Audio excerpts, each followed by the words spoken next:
as you guys sit there, all right, occupying the space in my room, all right, occupying this space for the entire school year. We're almost done occupying the space right here in my desk. All right, unfortunately. Fortunately. Oh, now we're Yeah, fortunately, right? Very fortunate. Oh, something like that, right, Carter? All right, your volume. Okay, that's volume. So that's that space, that three-dimensional space is three-dimensional. That's volume. Okay. So with that, okay, we're going to talk about then the formula that goes with volume. So volume, we got obviously many different types of three-dimensional figures out there. And as we talked about our SAT formula sheet over the course of this school year, one thing that we have not done and looked at is the bottom row of the SAT formula sheet that I'm passing out to you. Okay? So now we'll get into this, and as we look at this SAT formula sheet here, here's the thing about formula sheet and also just prisms in general. As I just was looking at yesterday and then here today, there are so many different types of prisms out there that the formula for the prism that I'm going to throw again out here is able to calculate for again any prism. Okay. The formula though that the SAT formula sheet does for you, all right, is the very first one there in that second row. It is specific for a rectangular prism. Okay, length times width times height, which is fine. But there are just an infinite amount of prisms out there. So let's talk about how we modify that formula and use it for just any type of prism. So the volume of any prism is this right here, capital B times H. Okay. So capital B times H, the B and the H each obviously represent something. And the capital B, I use that specifically, not little b, I use capital B there. The capital B tends to represent in your geometry classes. Capital B will tend to represent in this volume formula throughout your classes. Capital B will again say is representing the area of the base. So whatever the shape of the base is, find the area of that. And then little h there tends to usually represent the height of something. We've seen it represent the height of the triangle, or in this case, the height of the prism. Okay. So as we work through here, we're going to go through and calculate whatever the shape of the base is, and then times it by height. So I've got my rectangular prism right here. Okay, it's a rectangular prism. Okay, rectangular prism because the base is in the shape of a rectangle. And to find this volume, all we're doing here is finding again the area of the base, and then if we find the area of one of these, all we are going to do is start stacking one area on top of the other. If we keep stacking one area on top of the other, on top of the other, on top of the other, we start to create this height of the prism. And all we gotta do is just say, hey, if I know one area times the height of the prism, and what we have that is, we have volume. Okay, we have volume there. Okay, that's what volume is. Area of the base times the height. So that's what we got going. Area of the base times the height. Now, in this instance then, we have a very simple what type of shape. Knowing the name of the shape is half the battle. Now, that's a pretty simple one. It's a what? It's a rectangular prism, right? So now with that rectangular prism, okay, rectangular prism,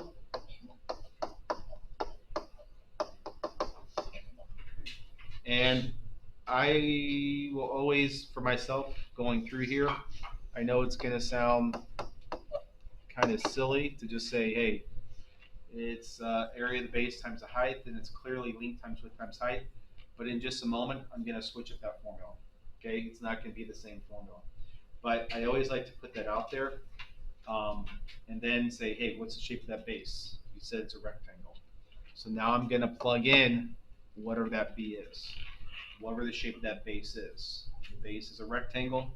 So now I'm going to replace L times W as that capital B for that. And that corresponds to now what your SAT formula sheet does. So what's the length and width of the base? What's the length and width of the rectangle? It's a 5 by 8, right? The rectangle is 5 by 8. And they're all 5 by 8 isn't, bless you, 5 by 8 is in terms of inches. And what is the height? That H is, again, is the height of the prism. The height of the prism is 3 inches. Always make sure you're all in the same units. We are good to go there. And then just go to your calculator and multiply it. You shouldn't really need a calculator because 5 times 8 is 40. Okay, you might need a calculator. But 40 times 3 is 120. And as we finally are down to three-dimensional figures here, volume is inches times inches times inches, which makes it inches cubed, right? Okay. So SAT, most of them, they are going to work with you on that. They're going to probably work with you in terms of a rectangular prism, okay, for different types of prisms you work with. Now, in math, your math classes, that's not the only prism that we work with. Next door, what type of prism do we have on the next one? It's a triangular prism. And we can actually make this a little bit more than just a triangular prism. What else could we say about that? Correct. We could say this is actually a right triangular prism. And if you said triangular prism, yeah, you're definitely correct on that. But we could go one step further and say that is a right triangular prism. You know, this will be, you know, maybe better off to say this one is a triangular prism. But that one we could say a little bit more as a right triangular prism. Now, I don't have an example of a right triangular prism on my box of shapes. Okay, so I'm going to again go back to my formula, which I always go back to my generic formula. Because when I look at my SAT formula sheet, do I have that formula on there? No, I don't have that shape on there, do I? So my SAT formula sheet, while it's definitely nice, and you will have that for yourself next Wednesday, it's useless in this regard. So let's use that formula. Area of the base times the height. What's the shape of the base then? It's a triangle, right? You just told me the name of it. You said right triangular prism. So now you got to know that area of the base of the area of the base, which is the area of a triangle. What's my area of a triangle? Half base times height. You get that formula for a triangle on that formula sheet. So I'm going to modify that capital B.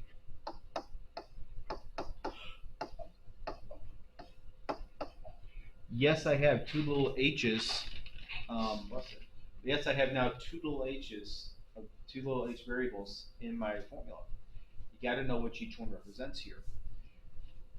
As I plugged in that 1/2 base and height there, keep in mind that's representing the triangle. So let's look at the triangle here now. Focusing on that triangle. If you need to highlight it, highlight it. We're focused on the triangle. We've done a lot of work with area of triangles. They have to be perpendicular. If I look at that triangle, what is my base and height of the triangle? What's my sides of the triangle that I know? 6. Anything else? I got a 10, right? What's the 10 represent? It's my hypotenuse, right? Is that 10 going to be used? Is it perpendicular to the 6? No. 6 is what I want to use perpendicular to the side that I do not know. That sucks. So we got to go find that perpendicular side. How can I go find that perpendicular side? What's up? I say, what's one of the big things that we've used all school year? Pythagorean theorem, right? A squared plus b squared equals good old c squared. Do I need to use Pythagorean theorem though? I do. This is a what? 3, 4, 5 in disguise. Use Pythagorean theorem. 6 squared plus AB, I don't care what you call it. But you should also realize this is a 3, 4, 5 in disguise. Okay? It's a 3, 4, 5. Therefore, what does that turn out to be? Turns out to be a 8. Okay? You get it. It turns out to be it. But again, as we work throughout the school year, we should realize that it comes out of an 8. Okay, so one more time. We're still finding that triangle. We're still finding that area of the triangle. 1/2, 6 times 8. Now what we did was found the area of the triangle, stacked on another triangle, stacked on another triangle, stacked on another triangle, stacked on another triangle, stacked on another triangle. We now are creating that volume. We now need to know what the height of that prism is. What's the height of your prism? It's 9 millimeters, right? So that last H is always representing the height of the prism, which you just said was 9. Okay? And then we go to our calculator. Okay? Half of 6 times 8, which is 6 times 8 is what? Okay, yeah, sorry. So 6 times 8, and then half of that, and then finally times 9, right? So make sure you don't forget that half in there. And then final answer is what? So we got 260. Okay, don't forget that half. All right. So the volume of this is 216 millimeters cubed. Okay. So it's a bunch of right triangles, same right triangle, stacked on top of one another to get 9 millimeters high. We got ourselves a cube, it looks like. How do I know it's a cube? Not just by looks, but why do I know it's a cube? All sides are the same, correct? We got to take it backwards. Why do I know I got to take it backwards? Because what are we given? We're given the volume. I look at my formula sheet. Do I have a cube on there? Uh-oh. So again, I go back to my volume is area of the base times the height. And what is the shape of my base? It's a square, isn't it? Squared? It's a square. So how do I find the area of a square again? Side squared. Correct. So formula sheets are nice. The SAT formula sheet's nice, but it's in some of this it's kind of useless here. What's my dimensions? What's my lengths here on my side? A squared, right? And what is my what's my height of this shape? Height is what? Also A. What's A squared times A? I'm sorry? A cubed. A cubed, right? This is your exponent rules. This is your 6th grade exponent rules. This is A cubed. All this equals 729. This is exactly what we just did with the area work over the last topic. The only difference is it's area and not volume. Okay, let's solve it. How do I solve this? Cube root. It's not the square root, it's the cube root. Now the question is, how do I write this? How do I get this? We're going to have to do the cube root. So now, this is showing the square root. We got to make the cube root by putting the cube root symbol there.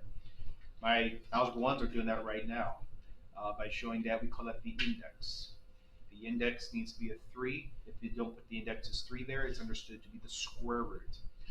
That's our most common one. That's why we don't put a 2 there. It's understood that there's a 2 there because it's our most common one.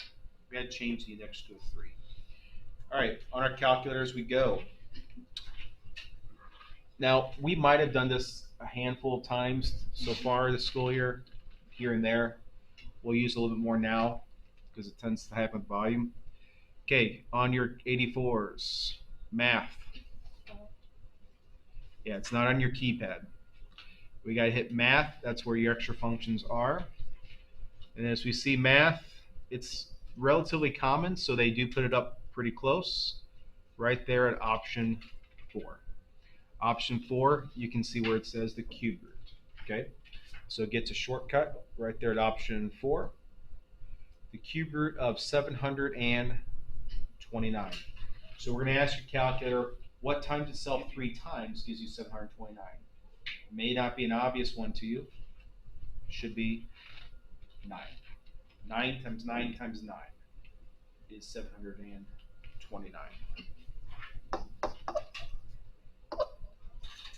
And that's what that tells me.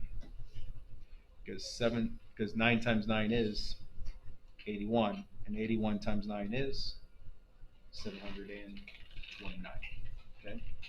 So the side length of that cube is what? 9 centimeters. Okay. So formula sheets are great, but you got to modify it. That's why I like to use that capital B times H. What's the shape of the base? That's what you're going to hear a lot about over the next few days. Now, as we keep working through here, let's say I had my stack of papers. That was a rectangular prism that I don't know what I did with. Okay, I had my stack of papers here, and as they were sitting on the edge of my desk, okay, Spencer of course walks up and then just slightly pushes them askew, so they're not nice and neat and standing tall, but they're slightly askew. Does that change my volume at all? No, it's the same stack of papers, but Spencer just pushed them askew, right? So, what does that do here? It says it didn't change my volume, did it? All right. So, what that also does then is creates me, necessarily not a name of a different solid, but we call this solid here, we call this an oblique prism. Okay? So, it doesn't change our formula or anything like that, but you have to keep in mind something else. What we've now created is something we call slant height as well. Thank you, Spencer. We'll have to watch out for this. Okay, so this is how an oblique prism. So, as you said, it doesn't change anything. We call this an oblique solid. So, as we see here, they get that image. It's going to be the exact same thing. It's kind of got that little bit of like a Michael Jackson ring to it. Okay, it's an oblique solid. Every one that we work throughout this next couple weeks, everything can do that. From a prism to a pyramid to a cylinder to a cone, we'll each have that. Okay, it doesn't change anything for our volume. It's still the same volume, just pushed over a little bit. Okay, so we'll keep working with that, which then too takes us to the cylinder. Now at the cylinder, as I said, these are going to be related today with a prism. It may not necessarily seem like a prism and a cylinder are related, but they really are. Okay, a prism and a cylinder are still going to use this exact same base times height, area of the base times the height. Don't change your formula. There's no reason to change your formula. I still want to create the same general idea. Area of the base times the height. Keep that in mind. So I'm only throwing out one formula today. Area of the base times the height. So I'm going to say capital B times H. But this is the one shape, this is the one solid that's always going to be the same. Okay? For a prism, we have so many different bases for a prism. We just did a triangular one, we did a rectangular one, we did a cube, we could do a hexagonal, we could do a pentagonal, we could keep going on. Those are all different types of prisms. But a cylinder, what's the shape for the base of the cylinder? That's the only thing for a cylinder. So we're going to make this just a little bit more straightforward. And as you look on your SAT formula sheet, it says pi r squared Because what's the area of a circle? Pi r squared. So your cylinder one on your SAT formula sheet, that will always be, I would say that was not true, but that one will never change up on us. The cylinder is a cylinder. I'm not changing that up. Okay, so pi r squared h, we're going to keep using that one for every cylinder that's out there. A prism, my SAT formula sheet only works for that specific prism, the rectangular. But we know already there's several different types of prisms out there.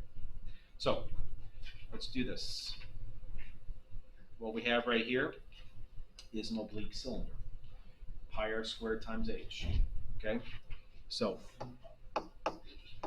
pi r squared times h. It's still using my capital B times h. Area of the base times the height. It's always a circle. Pi r squared times height.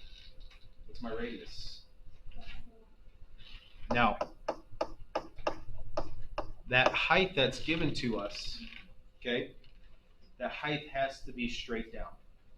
It cannot be at an angle. What do I mean by that? We'll see what we call slant heights, okay, that are like this at an angle. It can't be like that. It's got to be straight down. We've all seen like the Leaning Tower of Pisa, okay? All right? It's got to be straight down. That's the height that we want, perpendicular to the ground. And that's a straight down height. So here, is that what the 15 represents? It's that perpendicular height straight down to the ground. Goes right back to what we talked about with triangles, same idea. So we're good, we're good to go. We got the 15 is correct. It's the height of the cylinder in terms of pi, and then also rounded to nearest whole number. So just like we did with circles throughout April, what's 5 squared times 15 give us?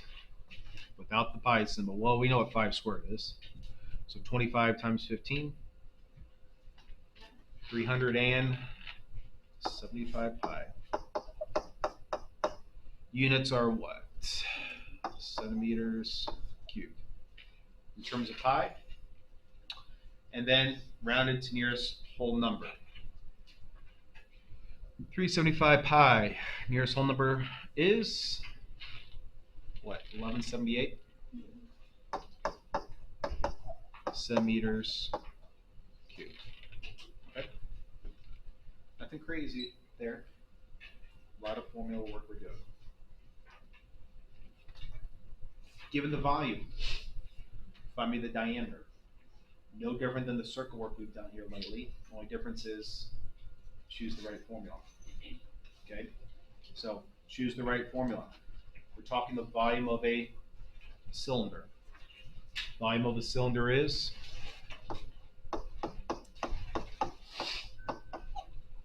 pi r squared h. That one again is never changing for us. All right? Pi r squared h.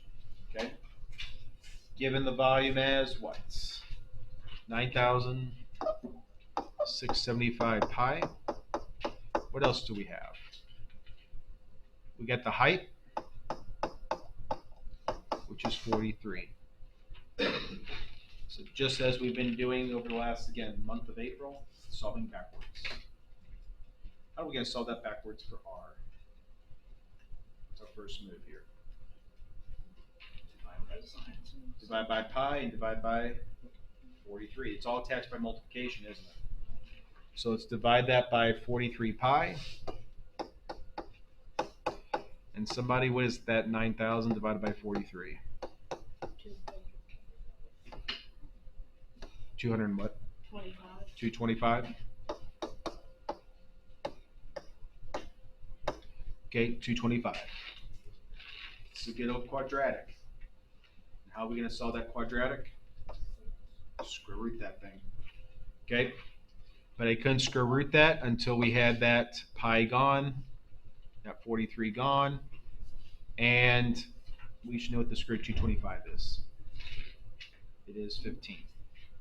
So the answer is, what's that? It better be 30. Because it doesn't know what the radius, the directions do say the diameter. So the diameter is 30 meters. But you had to find the radius first. Okay? All right, let's flip, let's go. All right, let's go down to number 7. All right, number 7 here.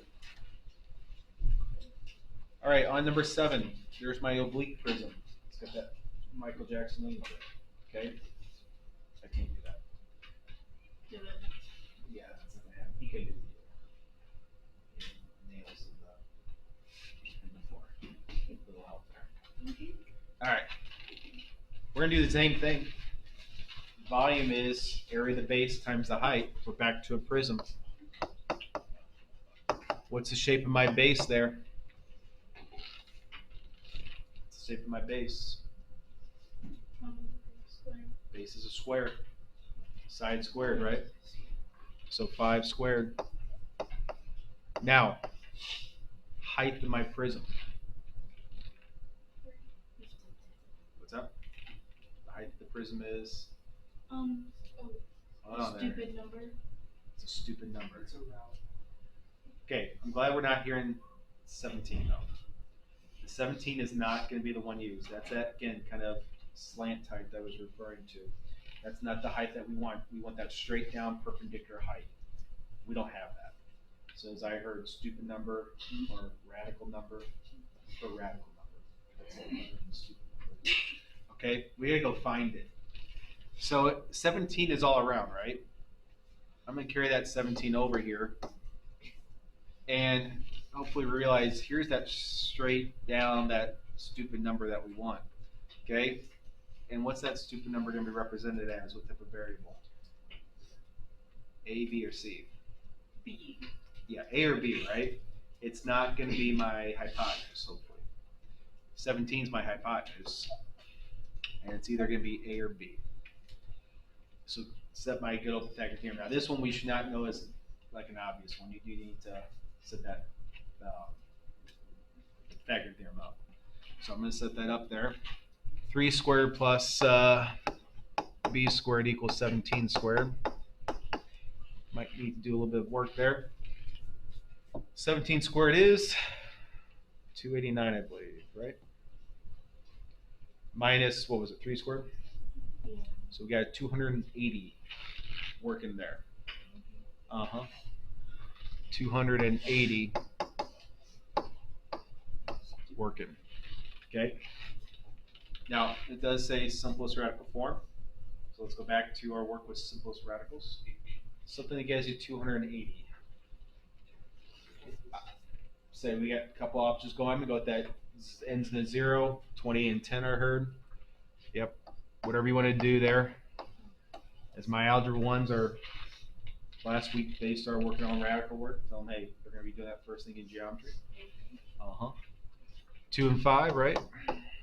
It's been a long time since we've done a factor tree.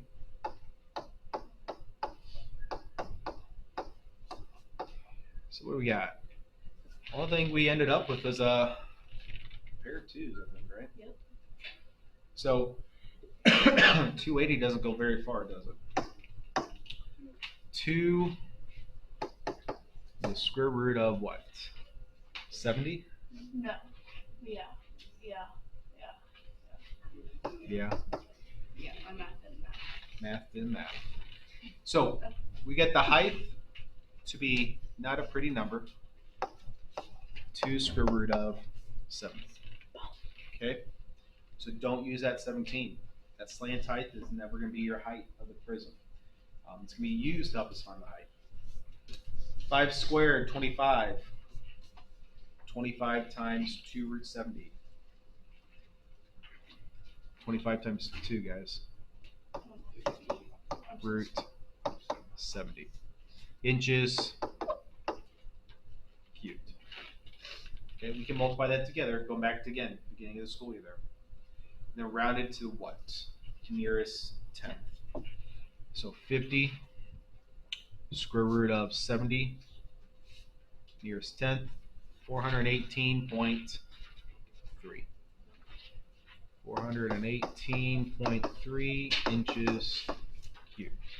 Okay? All right, last one, number 8. our revolutions that we talked about yesterday.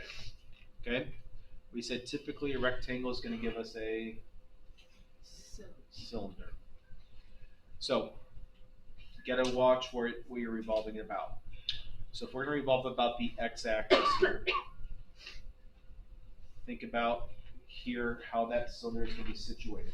Now I'm gonna change this one real quick.